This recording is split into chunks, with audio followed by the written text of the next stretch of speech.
What is up, people? I am back with another show and tell of a couple of 1911s. I did a video last week, maybe 2 weeks ago, on an MC operator, Springfield Armory, that I picked up. I told you guys I was going to do some upgrades to it. I don't know if they're upgrades, but I just swapped out some things. And so here's the Springfield Armory MC operator. I did a 10-8 performance flat trigger, Feezy grips, skateboard tape. I did a Fusion Firearms meg well, and I believe that is it. I have not shot this yet. With how hard it is to get ammo still, I don't want to do that just yet. I do have probably 1,000 rounds, and I do want to run 1,000 rounds through this in one setting. But everything on this is super tight, it's super clean. And everything just, I mean, there was very minor fitting with the trigger to get in there. And I have all the stones and the files and stuff for that. But everything is super tight on this gun. So what I'm really excited about is, give me 1 second, guys. Sorry, I just got home and I got stuff to do. Shouldn't be smoking on a video, but it is what it is. I picked up another Springfield Armory. So this is the Ronin, and it is a 9mm. And today is September 8th, and I bought this on the 6th. So I was able to go out and shoot it yesterday and around 250 rounds through it. And out of 250 rounds, I had one failure, and it was a failure to feed. For some reason, it got stuck about right there. And I just, anyway, these are, both of them were unloaded. I didn't, for all you crybabies out there that got to make sure everything's unloaded before you make a video, of course I do. So anyway,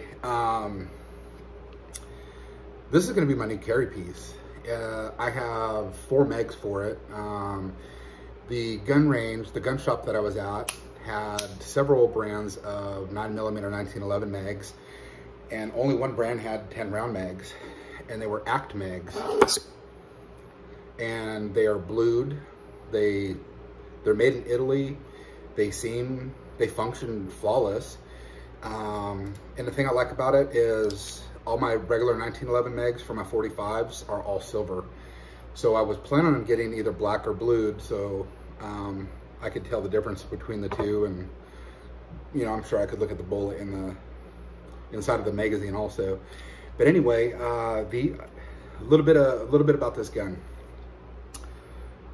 So you can see the Ronin operator.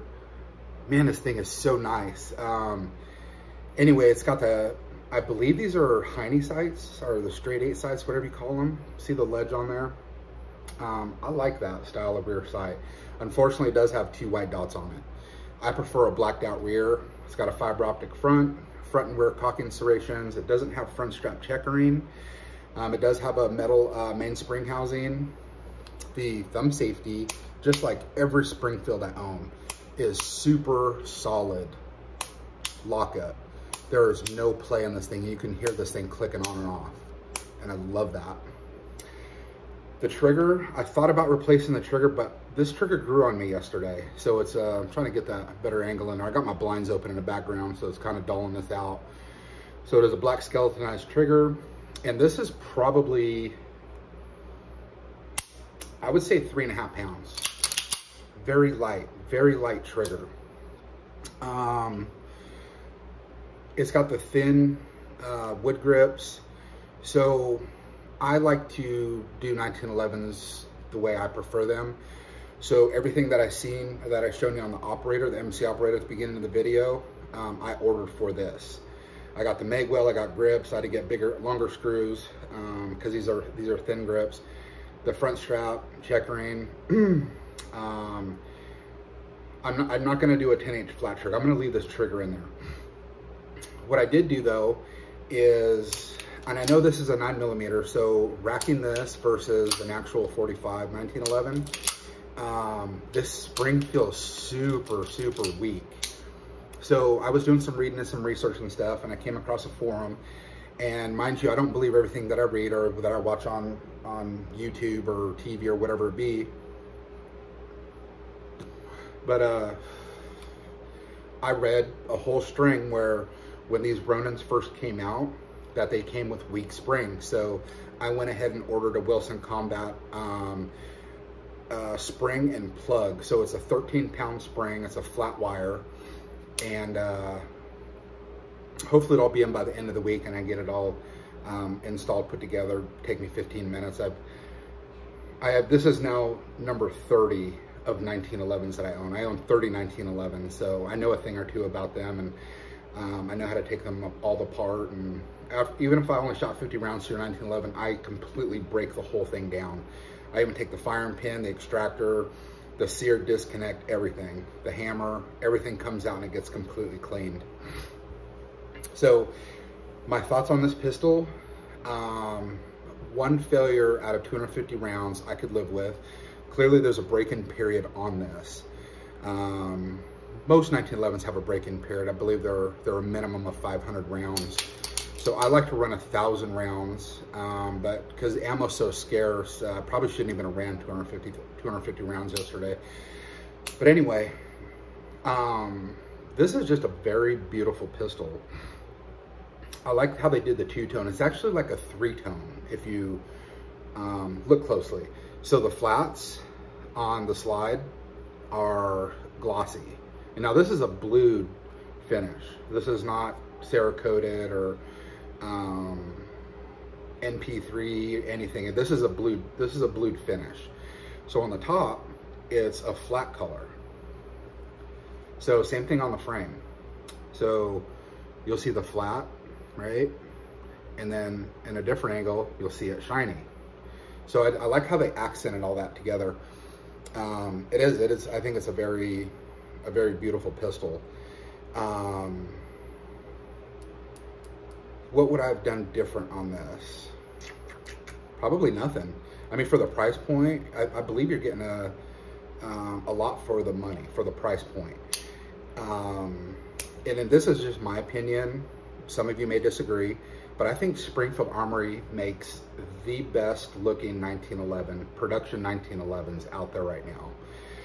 Now, I'm not dissing Kimber, I'm not dissing Sig, I'm not dissing Cole, I'm not dissing anybody. This is just my opinion. I've always had great luck with Springfield Armory 1911s. Even after I did the modifications to them, upgrades or whatever you want to call it. But if I want to nitpick, maybe I would have put a different post on the front. I love fiber optics, but this is not a cheap rear sight. These are. Fiber optic fronts are cheap. So, can't think of anything else. It's a great shooting pistol. It is super smooth, it's super flat. The recoil is like next to nothing. And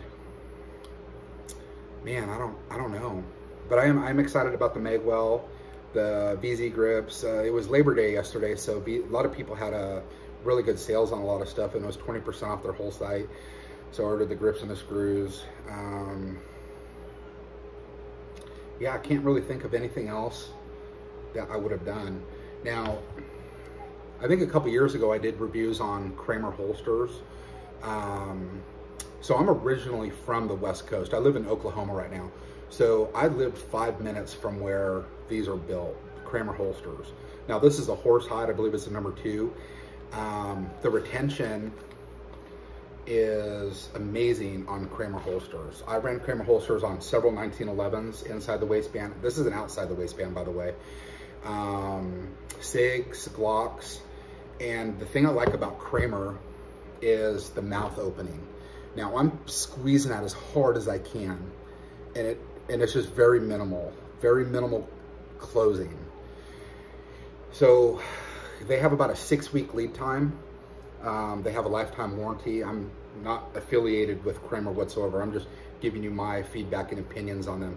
I have never had one junk out on me before, and I've wore one for years. The sweat and the body sweat and the moisture and everything. So I lived in Seattle for 15 years, and it's a very damp climate up there. So this inside of your pants with a gun and 80-degree weather, which may not seem so hot to many people, But when you're carrying concealed inside the waistband with a leather holster, you're gonna sweat. But these have never broke down on me. And they have all over their site, if they ever do break down on you, you send them back and they'll put their magic on it and it brings it back to life to where it's super stiff. So anyway, I'm gonna do another follow-up on the Ronin here after I get the additional stuff put on. I don't like to say upgrades because it may not be an upgrade. I'm just decorating it myself. So, and I've said this in a lot of my videos, I'm a huge 1911 guy. I'm probably the 1% of people out there that conceal carry a 1911. I understand them, I know what it takes to tune them, I know what it takes to keep them running. So I depend my life on a 1911 when I carry it versus, let's say, a Glock right out of the box. There's no break-in period on it. And I carry Glocks, you guys know that. I carry all kinds of different guns, but I'm just so huge into 1911s that I carry them. And I know that there could be malfunctions several times over a Glock or a SIG polymer gun.